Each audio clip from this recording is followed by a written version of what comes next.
Hello, everybody. It's the Film Optimist, and thought I'd get a jump on the on my reviews for next week.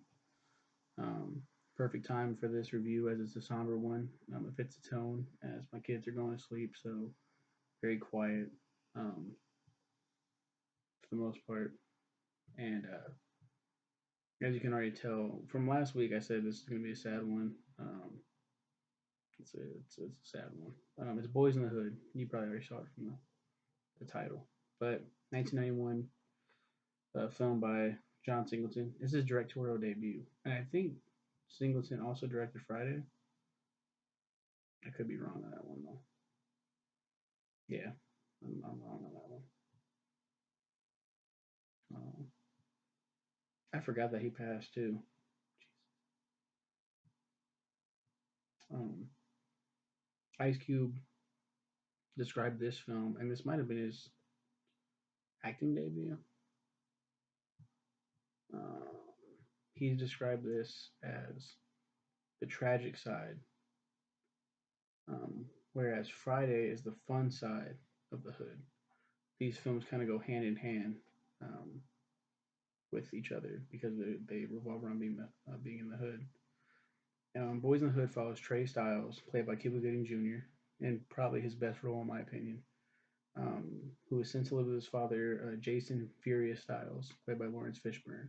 Amazing role in South Central Los Angeles, surrounded by the neighborhood's booming gang culture. The film's title refers to the 1987 NWA rap song of the same name, written by Ice Cube. Boys in the Hood are always hard, talking about trash in a police car. 6.5 million budget, made 57.5 million in the box office. I'm just trying to get all the positives out the way because we're going to talk about some sad shit. Um, I'm not going to read the entire Wikipedia page. I'm just going to give you the basics. 10-year-old Trey Styles lives with his mother Reva in Inglewood near Los Angeles International Airport. After Trey gets into an altercation at school, his teacher informs Reva that he's highly intelligent but has a volatile temper and lacks respect for authority. Concerned about Trey's future, Reva sends him to live in Crenshaw with his father, Jason Furious Styles, from whom she hopes Trey will learn valuable life lessons and to be able to mature, but assures him he will be permitted to return to her one day. Trey soon reunites with his friends Darren Doughboy Baker, played by Ice Cube when he's grown up, Doughboy's maternal half brother Ricky, um, played by Morris Chestnut when he's older, and Chris, aka Little Chris, their mutual friend, played by, let me go down here, Reg Green, when he's grown up. Kenneth A. Brown as young Little Chris, Nicole, oh no, Donovan McCrary, Baja Jackson, and Desi Arnaz Hines II. Desi Arnaz Hines II. What? They see a dead body. Lil Chris gets shot somewhere between the times they age him up. So it starts in 1984, then 7 years later, 1991, to where the film picks back up. Doughboy was in prison. He's been in and out of juvie and prison. And he's joined the Crips. Uh, um, I think main character Trey and Ricky are more close than Doughboy because Doughboy's got that gang life. He's about that life. He's got guns and shit. He hangs out with people. Um, and Lil Chris is also, I think, part of like gang affiliated because, like I said, he was shot and paralyzed in the waist down. Um, so Trey and Ricky are more studious. Um, I'm just gonna cut to the chase here. It's really fucking sad. They deal with a lot of bullshit. Ricky is a fast talker. Um, he he'll scrap if he has to, but he's not about that life about guns and all that other shit. And they tell him to watch his mouth, but he's just like fuck, I'll do whatever I want. Probably Morris Chestnut's best role too, although he's done a couple cool roles. This is the one that's iconic. Uh, and Trey is also named Jason Styles III. I forgot to mention that, but he goes by Trey. Oh, because he's the third. Trey. Shit. Um, they go and hang out.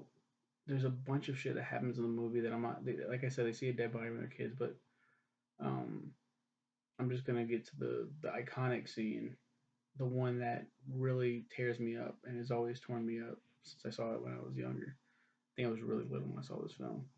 Um, they're running from the Bloods that they made fun of early in the film. Ricky made fun of. Jason or Trey and Ricky are running. They decide to split up to actually like have an advantage. Um, Ricky is walking down an alleyway at one point, and Trey I think sees him, and then they pull up behind him. The car pulls up, and Trey's like, "Ricky, run!" Ricky looks back, he sees him, and he starts booking it.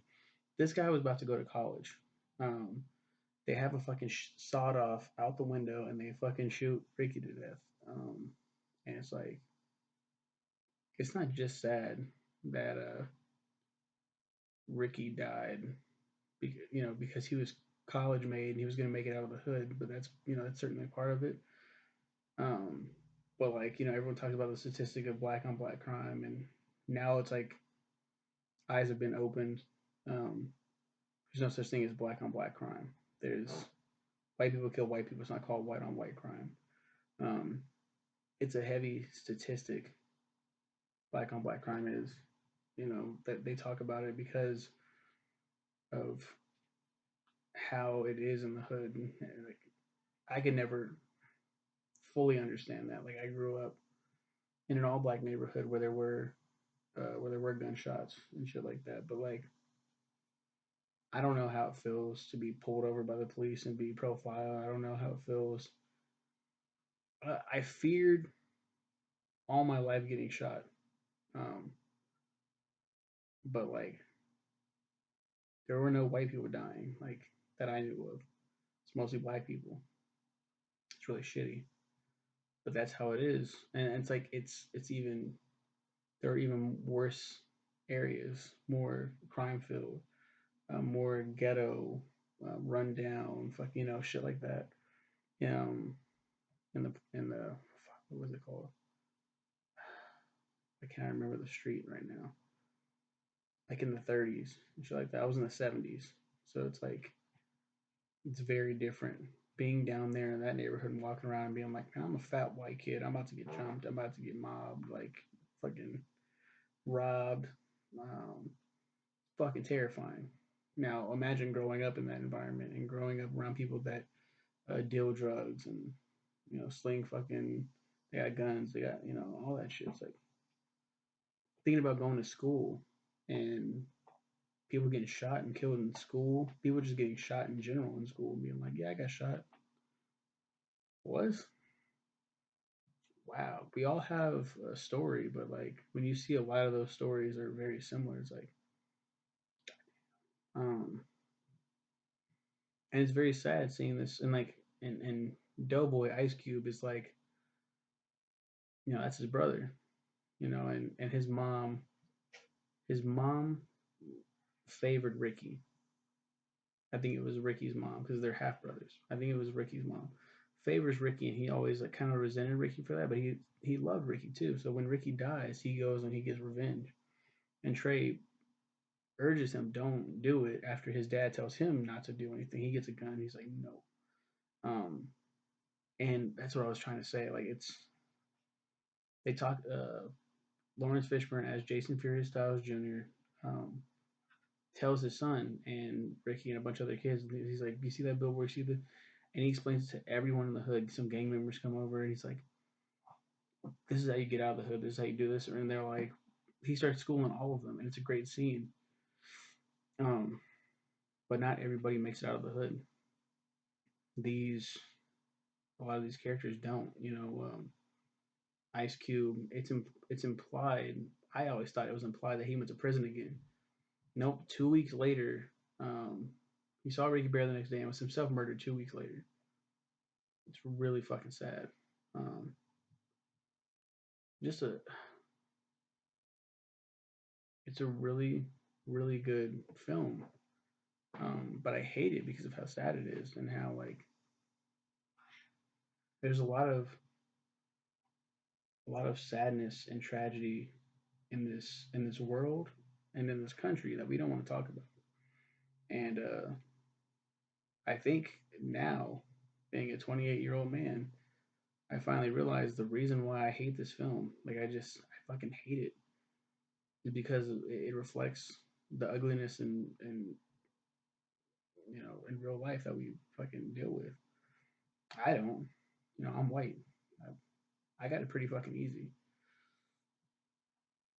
I don't certainly have it the easiest or as easy as I could have it, but it, I'm not black. And if I was black, it'd be way worse.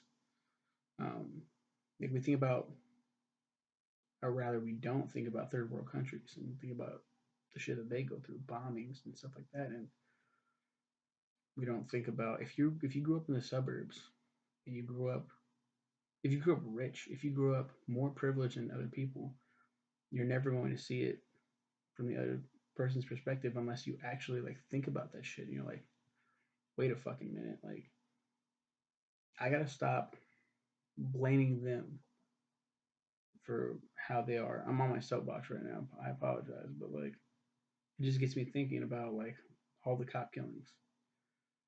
And a lot of people might watch this and be like, "Here we go," but or rather, I mean, a lot of people don't watch it, but when you have a cop killing and it's a black person, whether it's a black cop or a white cop, but it's sad as fuck to see these videos, but you always hear, "Should have complied, should have done this," and it's the majority of those people saying that shit are white people or fucking black people that don't know any better. I've learned that I went back to my neighborhood last year in the middle of COVID, a little bit after my youngest was born, and it was in June actually. No, so it was June 19th. Went to go, or maybe a little bit after that. Went to go visit my family. They don't know. They didn't know the meaning of Juneteenth. They didn't know. They didn't. They don't give a fuck about Black Lives Matter. And I was like, you probably should. Um, I was like, oh, I was playing around like Black Lives Matter, kind of half-heartedly. But then I was like, and they were like, we don't give a fuck about that. I'm like, you don't care about all this shit that's going on? That's dumb. You should care. You should, or at least like have an opinion on this shit, but you don't at all. I don't know. Now I'm just kind of going off subject. This film's great. If you haven't seen it, watch it. It's a good one. Really good one. Really fucking sad. I just spoiled it for you, so um, but people should know that by now about this channel is that I spoil shit. Okay, bye. I'll see you.